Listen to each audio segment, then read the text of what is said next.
I just want to... Oh, I can't resist. I'm supposed to quit right here. But, oh, yes.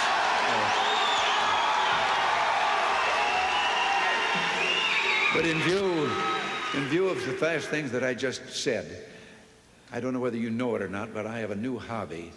I am collecting stories that I can actually prove are told among the Russian people.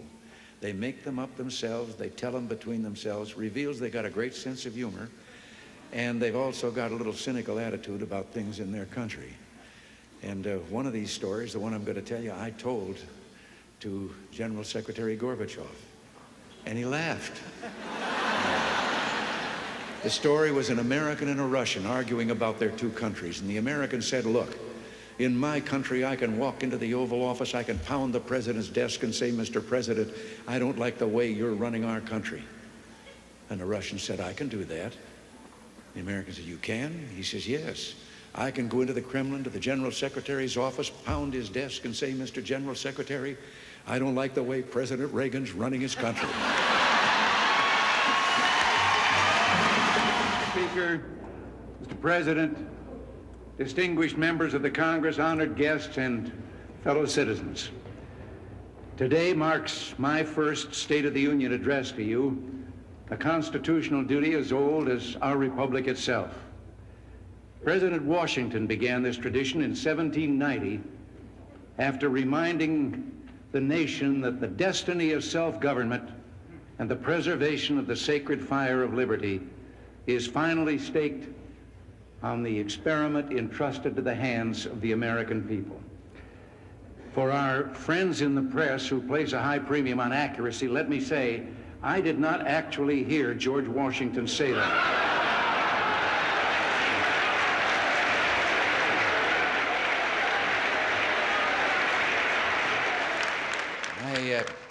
I can define middle-aged. That's when you're faced with two temptations and you choose the one that'll get you home at 9 o'clock.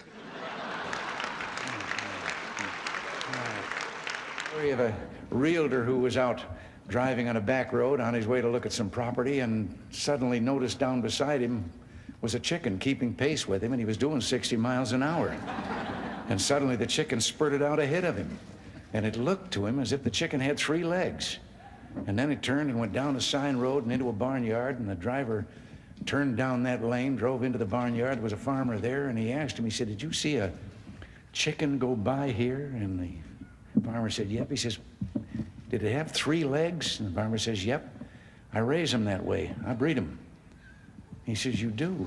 He said, how come? Well, he said, I just love the drumstick, and Ma always liked the drumstick, and now Junior's come along, and he likes it, and we just got tired of fighting over it. So I've been breeding 3-legged chickens. And the driver said, well, how do they taste? He says, I don't know. I haven't been able to catch one yet. Now, there's nothing I enjoy more than a little country humor.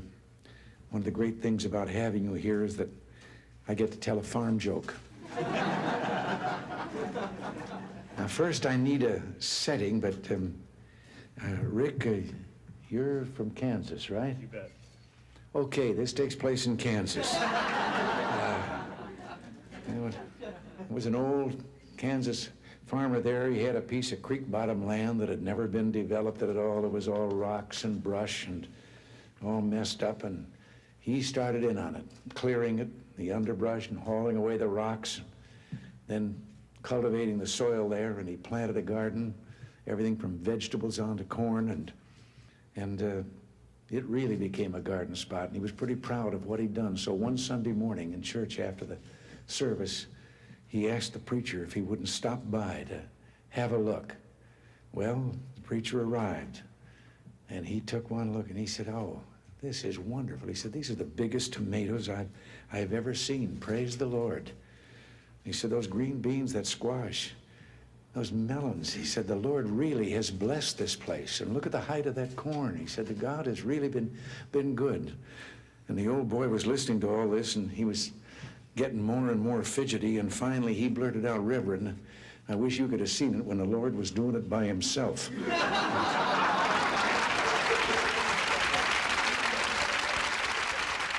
and as he was falling, grabbed a limb sticking out the side of the cliff and looked down 300 feet to the canyon floor below, and then looked up and said, Lord, if there's anyone up there, give me faith. Tell me what to do. And a voice from the heavens said, if you have faith, let go. He looked down at the canyon floor and then took another look up and says, is there anyone else up there? I've always thought of the importance of communication and how much a part it plays in what you and I, what all of us are trying to do. And one day, a former place kicker with the Los Angeles Rams, who later became a sports announcer, Danny Villanueva, told me about communications. He said he'd been having dinner over at the home of a young ball player with the Dodgers. The young wife was bustling about getting the dinner ready. They were talking sports, and the baby started to cry. And over her shoulder, his busy wife said to the ball player, change the baby. And he was a young fella, and he was embarrassed in front of Danny, and he said, what do you mean, change the baby? I'm a ball player. That's not my line of work. And she turned around, put her hands on her hips, and she communicated.